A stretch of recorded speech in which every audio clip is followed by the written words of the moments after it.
लोग जब भी मॉडलिंग के ओके। लिए शुरुआत करते हैं तो वो एक 16, 17, 18 की एज में सोचना शुरू कर देते हैं, स्ट्रगलिंग शुरू कर देते हैं। और आपने 40 पे आके इस बारे में सोचा, तो ओके। कैसे शुरुआत की आपने? मतलब क्या ओके। आपने, या तो थिंकिंग आपकी पहले से थी 20 साल पहले कि मेरे को मॉडल बनना है, कि 40 पे आने के बाद आपने सोचा कि नहीं मुझे मॉडलिंग करनी है?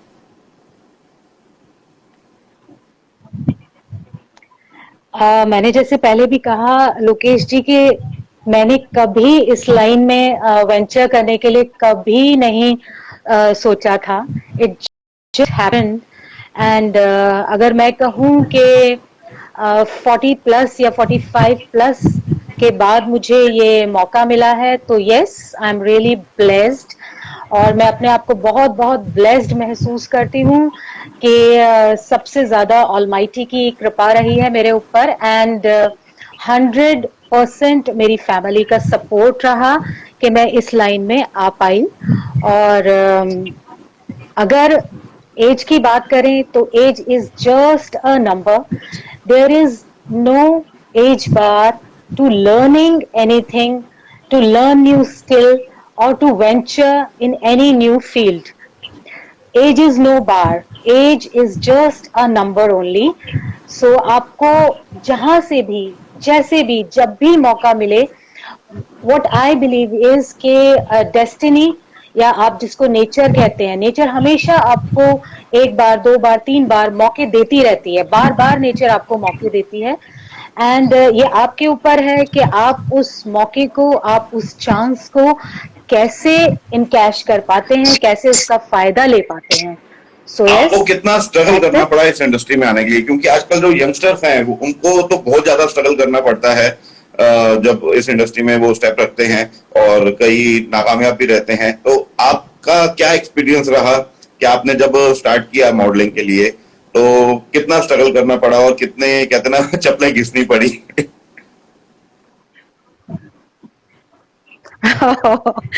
ओके। अगर चप्पलें घिसने की बात है लोकेश जी तो अगेन आई विल से कि आई एम ब्लेस्ड कि मुझे वर्क के लिए, प्रोजेक्ट्स के लिए, इवेंट्स के लिए कभी भी ना तो चप्पलें घिसनी पड़ी और ना ही मुझे पापड़ बेलने पड़े। इट वॉज जस्ट कि एक बार जब शुरुआत होती है, और यहाँ पर I would like to mention कि बहुत जरूरी होता है कि आप इस इंडस्ट्री में ही नहीं, किसी भी फील्ड में, किसी भी लाइन में सही लोगों से जुड़ पाएं, ऑनेस्ट लोगों से जुड़ पाएं।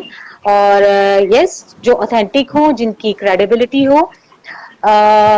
और ऐसा ही शायद मेरे साथ हुआ कि मैं सही टाइम पर सही लोगों के साथ जुड़ी, और बस एक कड़ी बनती गई, एक इवेंट के बाद दूसरा इवेंट, दूसरे के बाद तीसरा, प्रोजेक्ट्स एंड प्रोजेक्ट्स। नाउ एक ऐसी स्टेज आ गई है कि I have to pick and I have to choose. And struggle बिल्कुल भी नहीं करना पड़ा, by the grace of God. And family की सपोर्ट भी बहुत पूरी बढ़िया मिली। बात है कि आपके साथ में एक बहुत ही अच्छा चीजें चलती रही और आज आप इस मुकाम पे पहुंचे हैं कि ग्लैमर इंडस्ट्री के सारे लोग आपको जानते हैं, आपकी रिस्पेक्ट करते हैं। आप उनके लिए क्या कहना चाहेंगे जो 30, 35 पार थैंक होने यू के सो बाद में वो मच। सोचते हैं नहीं यार अब तो एज खत्म हो गई, अब इसमें हमारा कुछ नहीं रखा हुआ? तो उनके लिए क्या आप मैसेज देना चाहेंगे?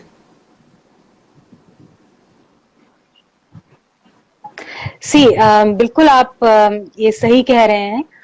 और 45 की एज अमूमन और इम्पोर्टेंटली एक sort of half of the age होती है जो आप इस दुनिया में जी चुके होते हैं। और 45 प्लस के बाद किसी भी काम को करना या अपने पैशन को फॉलो करना बहुत ज्यादा डिफिकल्ट होता है। आई एम ब्लेस्ड कि मुझे ये मौका मिला अपने पैशन को पूरा करने के लिए। एंड जो 30, 35 या जो भी अपकमिंग अपकमिंग मॉडल्स हैं, मैं उनको यही कहना चाहूंगी कि there is no shortcut. there's no shortcut. You have to start from the very basic, and you have to start from the very scratch. You have to learn many things. And yes, किसी भी field में, चाहे वो modelling हो, ramp modelling हो, print media modelling हो, education line हो, business हो, कॉर्पोरेट लाइन हो, प्राइवेट सेक्टर हो, बैंकिंग हो, एनी लाइन, एनी फील्ड, आपको मेहनत करनी ही पड़ेगी. There is no shortcut to इस इंडस्ट्री सक्सेस. में मोस्टली लड़कियों के साथ में जो भी वो आती है इस इंडस्ट्री में आगे बढ़ने की कोशिश करती हैं, बढ़ती हैं, तो उनके साथ में सबसे एक आगे क्वेश्चन मार्क आके खड़ा हो जाता है. वो क्वेश्चन मार्क है कास्टिंग काउच. आपने कभी फेस किया इस चीज को, या क्या आप कहना चाहेंगे इस बारे में?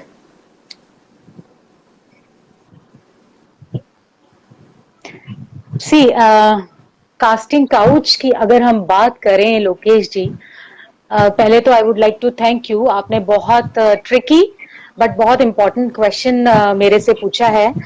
अगर हम कास्टिंग काउच की बात करें और किसी एक पर्टिकुलर फील्ड की बात करें, चाहे वो फैशन इंडस्ट्री हो, चाहे वो एजुकेशन इंडस्ट्री हो, चाहे वो बिजनेस हो, चाहे वो any kind of field, any kind of work, yes, exploitation जरूर होता है फीमेल्स के साथ, और डिफरेंट डिफरेंट लेवल्स पर होता है.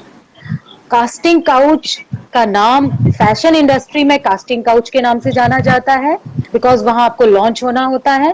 बट जो बाकी different sectors of work area होते हैं, उसमें ये नाम शायद बदल जाता होगा. बट यस, एक्सप्लॉयटेशन जरूर होता है. And at the same time जो फीमेल्स हैं उनके लिए, एंड मेल्स ऑल्सो, देखिए सबसे पहले तो मैं ये कहना चाहूंगी कि हमेशा फीमेल्स को ही हम लाइमलाइट में लाते हैं, ये कह के कि भाई इसके साथ एक्सप्लॉयटेशन हुआ या इसके साथ ये गलत हुआ. बट देखें अगर हम ध्यान से, तो मेल्स के साथ भी उतना ही एक्सप्लॉयटेशन होता है. मेल्स के साथ भी रेप्स होते हैं, एक्सप्लॉयटेशन होता है. हर तरीके का एक्सप्लॉयटेशन मेल फीमेल दोनों के साथ बराबर होता है. बट मैं ये कहना चाहूंगी कि कोई भी फील्ड हो, B it education, B it sports, B it anything, आप अगर अपनी सेल्फ रिस्पेक्ट, अपनी डिग्निटी और अपनी इमेज को बनाए रखेंगे एंड उसको देखते हुए काम करेंगे, तो ये एक इमेज आपकी एक ऐसी चीज होती है जो person to person carry forward होती रहती है. यस yes, राइट आप समझ रहे हैं मेरी बात को. जैसे ही लाइक हम किसी एक प्रोजेक्ट पे वर्क कर रहे होते हैं, उस टाइम आई मीन हमारा फर्स्ट या सेकंड जो भी प्रोजेक्ट होता है, उस टाइम हम एक जो इमेज क्रिएट कर लेते हैं, उस इमेज को ही हम कैरी फॉरवर्ड करते हुए चले जाते हैं. एंड अगर हम उस टाइम अपनी सेल्फ रिस्पेक्ट एंड डिग्निटी को होल्ड ऑन करते हुए कोई भी स्टेप लेते हैं, एंड जहां भी गलत हो रहा है, जहां भी हमको लग रहा है कि एक्सप्लॉयटेशन है, या जहां भी हमको लग रहा है कि हमें अच्छा नहीं लग रहा है, सामने से कुछ गलत वाइब्स आ रही हैं, तो हमें फौरन विड्रॉ कर लेना चाहिए, बैकआउट करना चाहिए. एंड ऐसा नहीं होता है. मैंने ये गर्ल्स को बहुत आई मीन क्लोजली जब हम लोग बात करते हैं, तो मैंने गर्ल्स को ये कहते हुए सुना है कि यार मुझे काम कैसे मिलेगा. तो ये जस्ट एक आई वॉश होता है. एंड ऐसा कुछ भी नहीं होता है कि आपको अगर एक काम नहीं मिलेगा तो शायद आपको दूसरा काम नहीं मिलेगा. That is totally wrong. I do not agree to it. So मैं यही कहूंगी कि be very vigilant, be very alert. ऐसा नहीं है, अच्छे लोग भी इंडस्ट्री में हैं और अच्छा काम भी है. सो maintain your dignity and maintain your self respect always. उसको कभी कॉम्प्रोमाइज नहीं करना चाहिए. आजकल बहुत सी जो गर्ल्स हैं वो जब मॉडलिंग स्टार्ट करती है या फिल्म लाइन में कैरियर बनाना चाहती हैं, तो वो मोस्टली कई उनमें से, मैं ये नहीं कहूंगा ज्यादातर, कई उनमें से पहले से माइंड सेट करके चलती हैं कि यार कास्टिंग काउच होगा, कॉम्प्रोमाइज करना पड़ेगा. तो उनके लिए खास कोई स्पेशल मैसेज, जो अभी आपने कहा काफी अच्छी बात कही है, मगर कोई ऐसा कि जरूरी है कि ये करके ही आगे बढ़ना है, या ये कितना गारंटी है आगे बढ़ने की?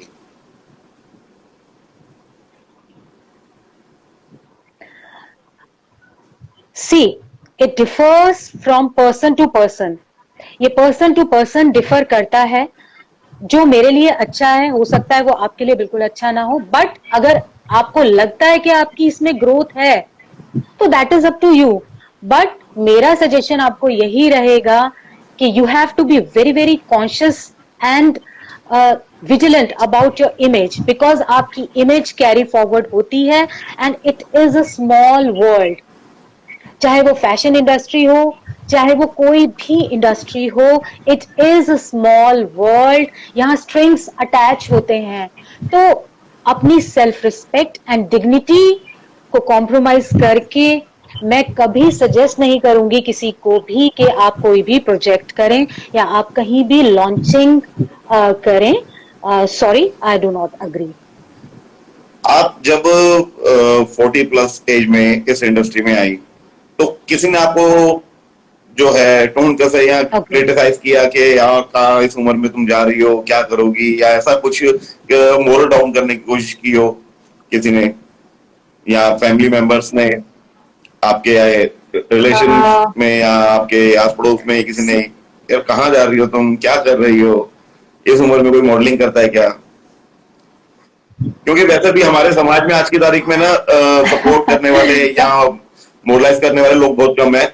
बहुत से लोग हैं बहुत स्लैक पुलिंग बहुत ज्यादा करते हैं, तो शायद आपके साथ भी हुआ हो ये।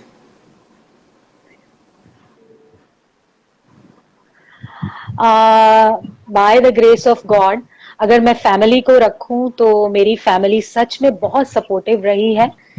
चाहे मॉडलिंग हो, चाहे मेरी एजुकेशन हो, चाहे मेरे other patience other than modelling रहे हों, जो बचपन से रहे हैं। मैंने जो भी करना चाहा है, जब भी करना चाहा है, फर्स्ट ऑफ ऑल जब मैं अनमैरिड थी तो मेरे पेरेंट्स ने मेरा साथ दिया, मुझे प्रमोट किया।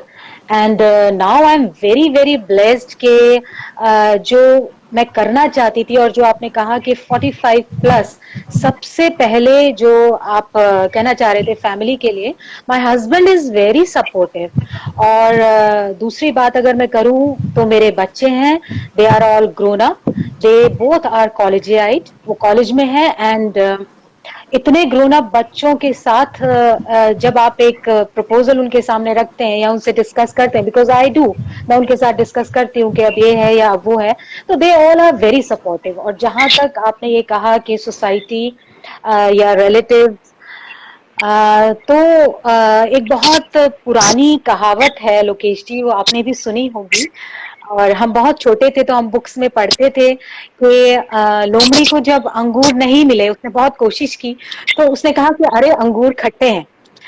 तो ये एक तरीका है किसी को भी डीमोरलाइज करने का, कि जब आप खुद वो चीज नहीं कर पाते हैं या खुद उस हाइट तक या खुद वैसे नहीं बन पाते हैं, तो आप धीरे धीरे धीरे डीमोरलाइज करना शुरू करते हैं किसी को भी, क्योंकि आप वो खुद नहीं कर पाए। और यस, ये हुआ है।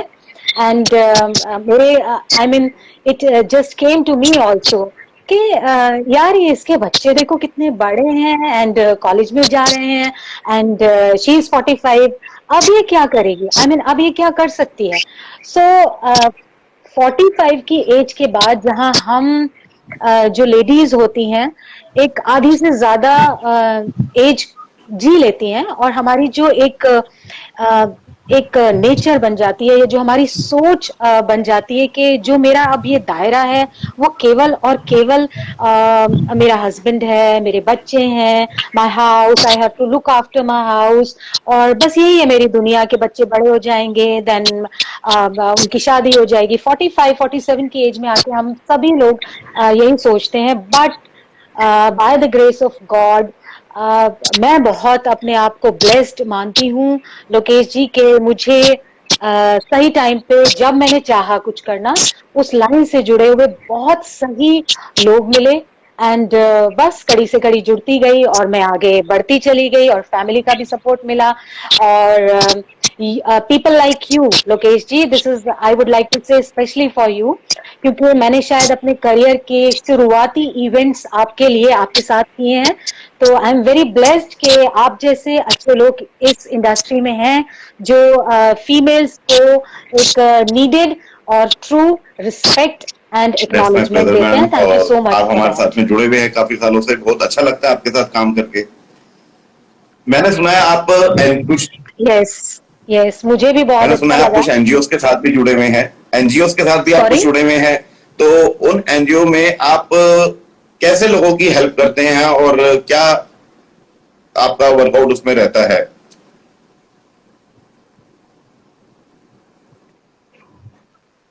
ओके, एनजीओज के साथ मैं वर्क कर रही हूँ एंड जो एनजीओज हैं उसमें ज्यादातर जो है मैं दो एनजीओज के साथ इस time presently I am working with them and I am doing projects with them, जिसमें एक एनजीओ है which is dealing with the blinds.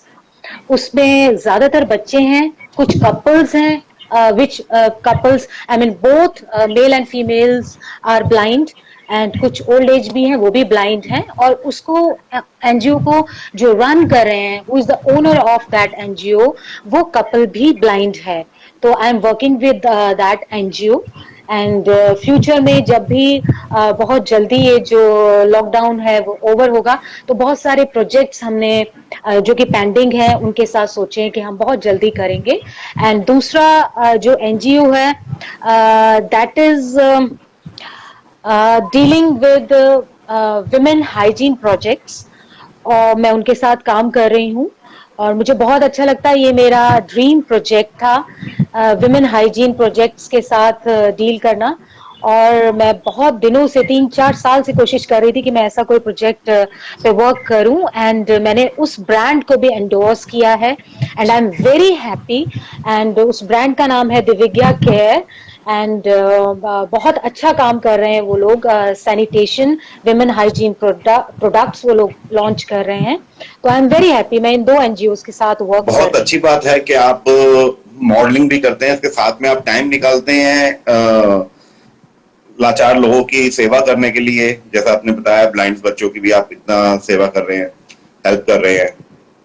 ये सब कुछ करने के बाद में आखिरी में आते हैं घर पे, कि घर के लिए आप कितना टाइम निकाल पाते हैं और कितना क्वालिटी टाइम आप दे पाते हैं अपने घर में, क्योंकि उसमें से सारा दिन तो उसी में निकल जाता होगा।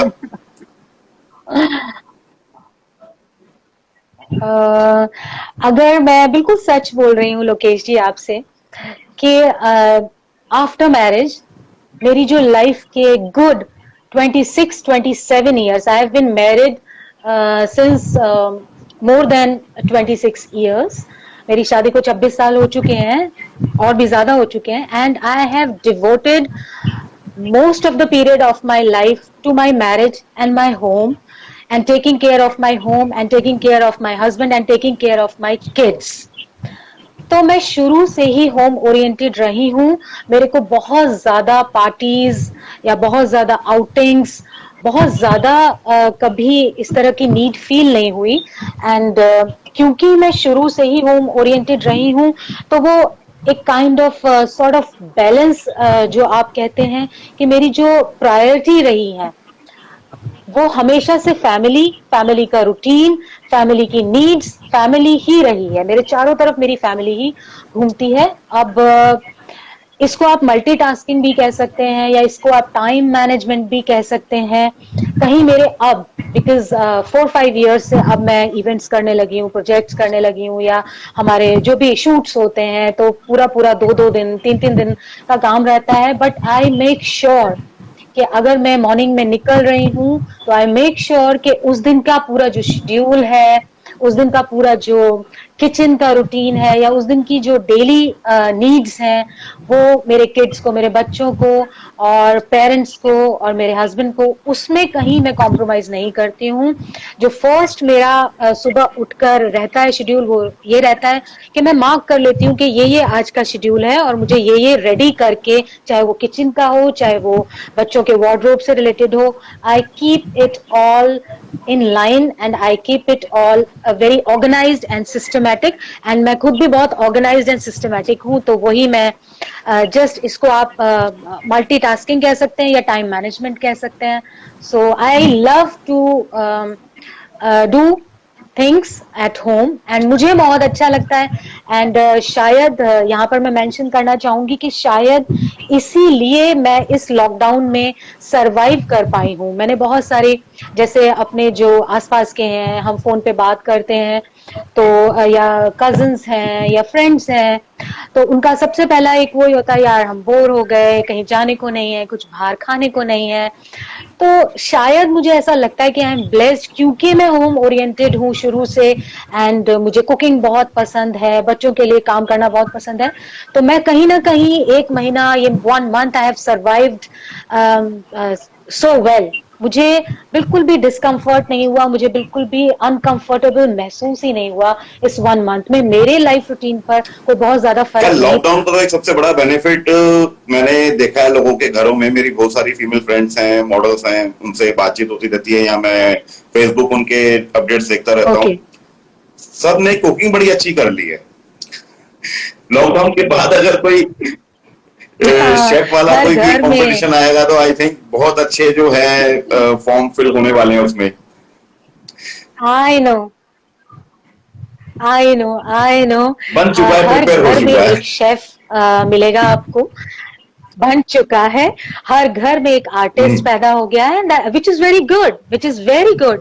ऐसा होना चाहिए। आई मीन लोगों को अपने अंदर जो टैलेंट था छुपा हुआ, सी यहाँ मैं मेंशन करना चाहूंगी कि there is no specific division of a region in a house.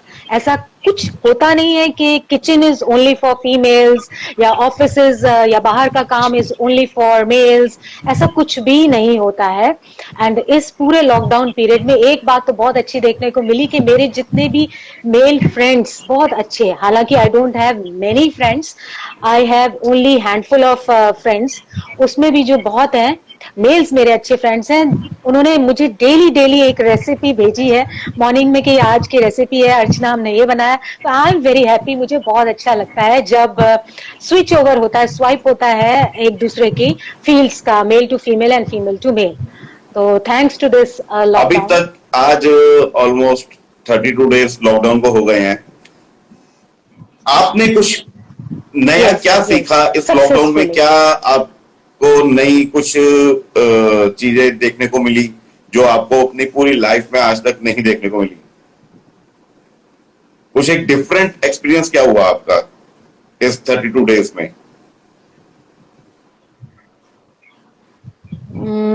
सी मेरी लिस्ट, अगर मैं लिस्ट के हिसाब से चलूं लोकेश जी, तो बहुत लंबी है, उस पर हम फिर कभी बात करेंगे। बट मैं यहाँ स्पेसिफिकली ये मेंशन करना चाहूंगी कि जिन लोगों से कभी आपने उम्मीद नहीं करी थी कि आपकी वो परवाह करेंगे, आपको वो हेल्प करेंगे, उन लोगों से बहुत बहुत हेल्प मिली, परवाह मिली, प्रेज मिली। एंड यस, शायद इसीलिए इस लॉकडाउन में मुझे बहुत कुछ सीखने को मिला इंटरनली ऑल्सो, बिकॉज कहीं ना कहीं इस लॉकडाउन में एक जो इमोशनल स्टेबिलिटी की मुझे जरूरत थी, इमोशनल ग्रोथ की मुझे जरूरत थी, वो कहीं ना कहीं इस लॉकडाउन ने मुझे दी है। दूसरी बहुत इंपॉर्टेंट बात मैं यहाँ मेंशन करना चाहूंगी कि लाइफ में कभी भी बहुत ज्यादा की जरूरत नहीं होती है, नेवर। बहुत कम में, बहुत सिमट के, बहुत सहम के, बहुत थोड़े में भी हम लाइफ में हैप्पी रह सकते हैं। ये मुझे इस लॉकडाउन ने सिखाया कि जो हम स्पेंड करते थे, कुछ लेविश स्पेंड करते थे चीजों पर, डेली डेली हम कुछ कर रहे हैं, चाहे उसमें आई मीन ड्रेसेस ही क्यों ना हो या हमारे ईटेबल्स ही क्यों ना हो, अगर उनको हम श्रिंक कर दें, स्क्वीज कर लें थोड़ा अपने आप को, तो भी लाइफ उतनी ही सुंदर, उतनी ही खूबसूरत तरीके से चलती है। एंड बहुत ज्यादा की कभी जरूरत होती नहीं है, बहुत थोड़े में ही खुश रहना मुझे इस लॉकडाउन ने सिखाया है। लिमिटेड ऑप्शंस में जीना, लिमिटेड चीजों को यूज करना, एंड उसी में ही क्रिएटिव होना मुझे इस लॉकडाउन ने सिखाया कुछ है। सलाह उन लोगों के लिए जो इस लॉकडाउन को बर्दाश्त नहीं कर पा रहे, एक कैदियों की तरह घर में बैठे हुए हैं, मेंटली डिप्रेस हो चुके हैं। बहुत से लोग हैं जो मेंटली डिप्रेस हो चुके हैं कि बस उनको ये है कि किसी तरह से आजादी मिले और वो पंख मिले और वो उड़ जाए, तो उनके लिए एक कूल होके कैसे घर में बैठा जा सकता है, कुछ उनके लिए ऐसी कोई बात, कोई मैसेज?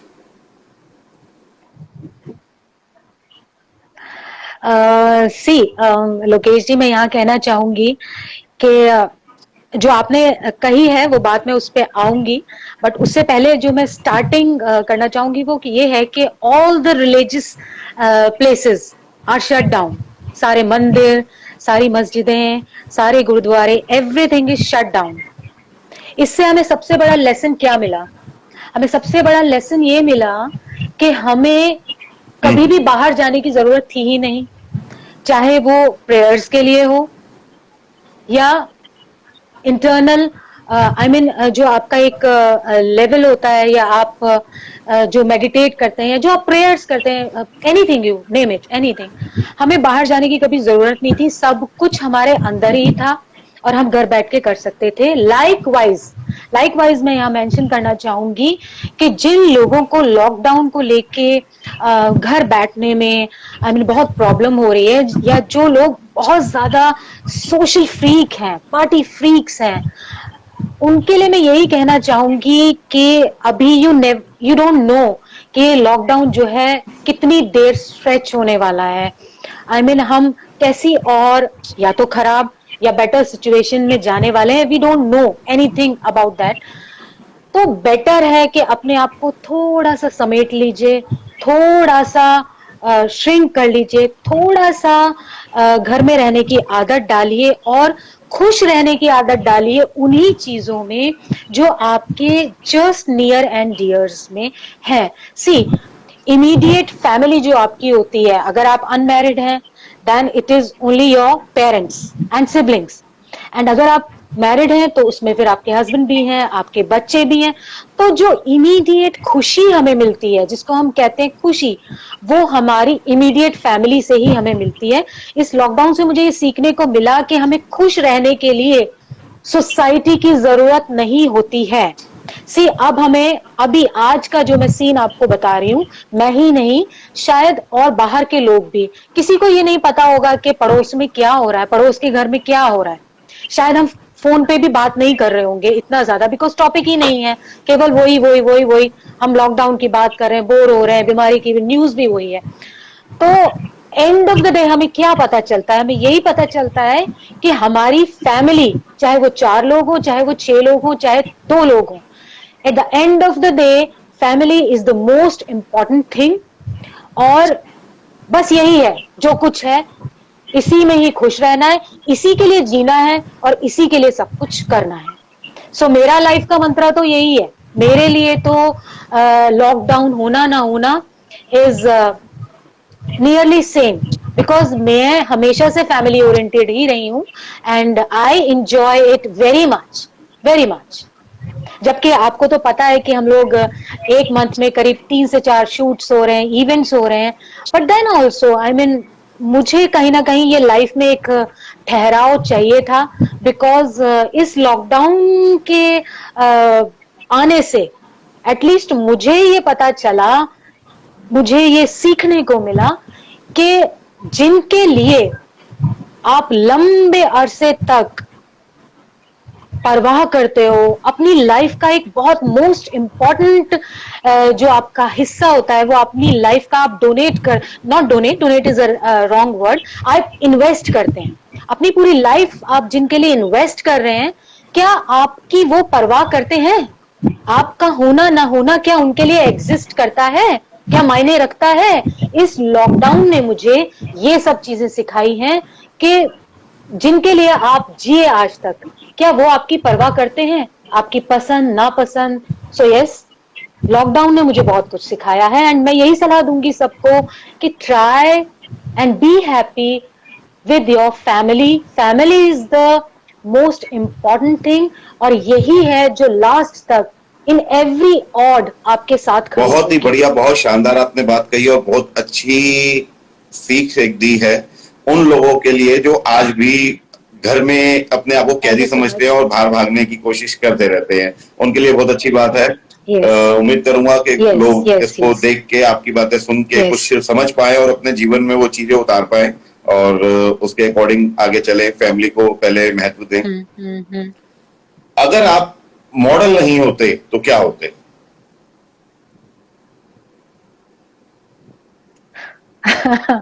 अगर मॉडल नहीं होती, मॉडल बनने का तो खैर कभी सोचा नहीं था, बट यस, मैं जिस फैमिली को बिलोंग करती हूँ, I belong to a family of education.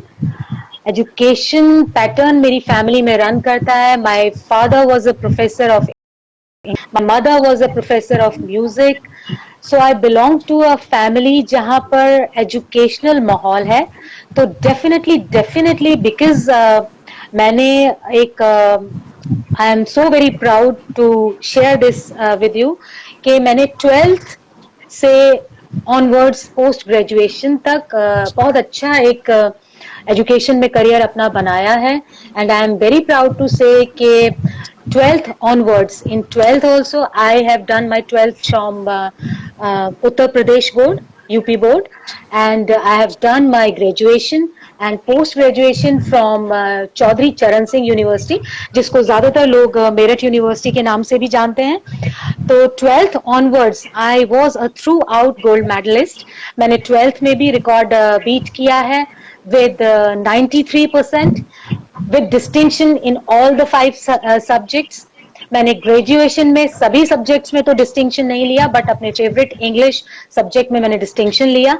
And again in my post graduation मैंने रिकॉर्ड बीट किया है and I was a gold medallist.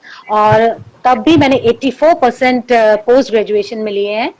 I have done my PG from English literature, so I am very proud of that fact। And yes, अगर मैं modelling की line में नहीं होती तो definitely by profession I would have been a professor and by passion I would have been a chef. Because बचपन से ही मेरी जो culinary skills हैं, like I love cooking, I just can't survive without cooking।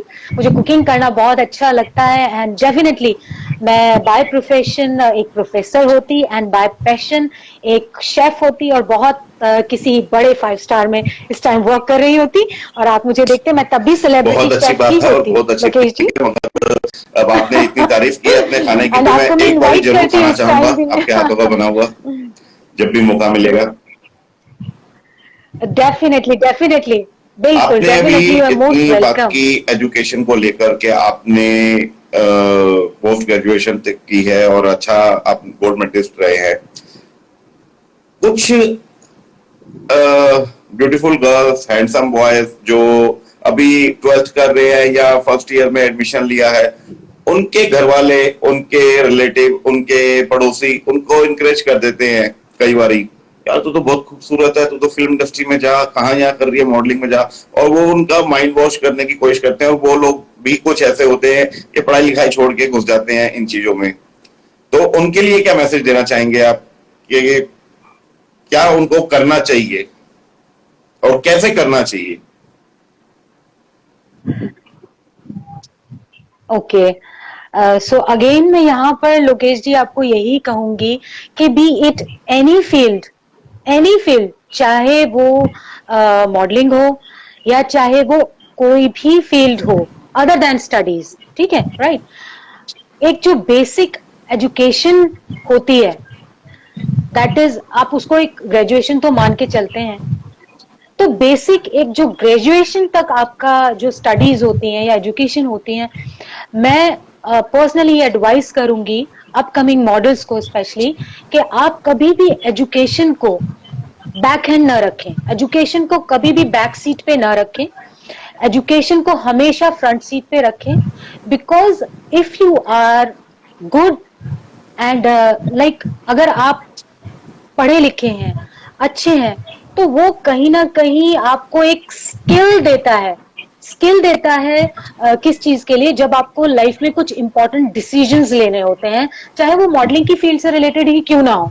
सी, बहुत पहले time पे मैं बताती हूँ लोकेश जी आपको, एक कहावत हुआ करती थी जिसको सुनकर मुझे अक्सर बहुत गुस्सा आता है, अभी भी आता है, कि एक तो पहले मॉडलिंग को अभी भी, पहले भी यही कहा जाता था कि बिल्कुल सही अच्छे बात। घर की लड़कियां ये सब नहीं करती हैं। अच्छे घर की लड़कियां अच्छे घर की लड़कियां डांस नहीं सीखती हैं, अच्छे घर की लड़कियां फोटोएं नहीं खिंचवाती हैं, अच्छे घर की लड़कियां मॉडलिंग नहीं करती हैं, अच्छे घर की लड़कियां गाना गा रही हो, अरे गाना सीख रही हो, अच्छे घर की लड़कियां गाना नहीं सीखती हैं। तो भाई अच्छे घर की लड़कियां क्या करती हैं, कोई हमें सिखाएगा? तो ये सुनने को मिलता था कि अच्छे घर की लड़कियां क्या करती हैं कि उनकी एक सेट एज में शादी कर दी जाए, वो सेटल हो जाए, बच्चे हो जाए, उन बच्चों की शादी कर लें, ऐसी एक इमेज हम क्रिएट करते थे अच्छे घर की लड़कियों की। तो मैं ये बिल्कुल यहाँ पर कहना चाहूंगी कि एजुकेशन की हम बात कर रहे थे इस टाइम, कि मॉडलिंग का जो प्रोफेशन है उसमें लड़कियों के लिए कहा जाता था कि सुंदर लड़कियों में दिमाग नहीं होता बिल्कुल भी। इसे सुनकर मुझे बहुत गुस्सा आता है, एंड आई एम सॉरी कि एक्सेप्शंस होते हैं, ऐसा नहीं है, सुंदर लड़कियों में भी दिमाग होता है, मॉडल्स में भी बहुत दिमाग होता है, and definitely if you are educated, अगर आप एजुकेटेड हैं तो आपकी एनालिटिकल जो क्षमता है, जो चीजों को एनालाइज करना, चीजों को सोचना, समझना और उससे हल निकालना, ये एजुकेशन से ही आपको सीखने को मिलता है। अगर आप प्रॉपरली एजुकेटेड नहीं है, बेसिकली जो एजुकेशन है, ग्रेजुएशन है, यहाँ तक आपको एक ले लेना चाहिए। अगर आपने वो नहीं लिया है तो आई एम सॉरी, आप किसी भी फील्ड में सरवाइव नहीं कर पाएंगे। एंड मॉडलिंग को स्पेशली मैं यहाँ पर मेंशन करना चाहूंगी, जो मैं फील करती हूँ, this is what I feel, हो सकता है मैं गलत भी हो सकती हूँ लोकेश जी, कि modelling as a whole sole career is never successful. Modelling को अगर हम फर्स्ट हैंड करियर बना के चलते हैं तो ये कभी भी सक्सेसफुल नहीं होता, इसलिए मेन करियर आपका जरूर होना चाहिए। मॉडलिंग को हम सेकंड प्रेफरेंस पे या एज अ पैशन प्रेफरेंस पे जरूर रख सकते हैं। So education is very important for those who are venturing in modelling. सभी के लिए एजुकेशन मैं कहूंगी एजुकेशन कि एक जरूर ऐसा कंप्लीट हथियार करें। है जो लाइफ में कभी भी आप जहां भी मुसीबतों में फंसते हैं, वो हथियार आपका काम आता है। एजुकेशन वो चीज है। वो बूमरैंग है, वो बूमरैंग होता है कि एजुकेशन वो नहीं आपका, जाता। वो कभी खाली हाथ जाएगा ही नहीं। एजुकेशन आपके हाथ में है तो आप कहीं भी उस एजुकेशन का कैसे भी यूज कर सकते हैं और बहुत अच्छे रिजल्ट्स आपको मिलेंगे। तो यस, आपकी एजुकेशन तो लाइफ बिल्कुल का होनी ड्रीम चाहिए। रोल जिसे आप प्ले करना चाहती हैं।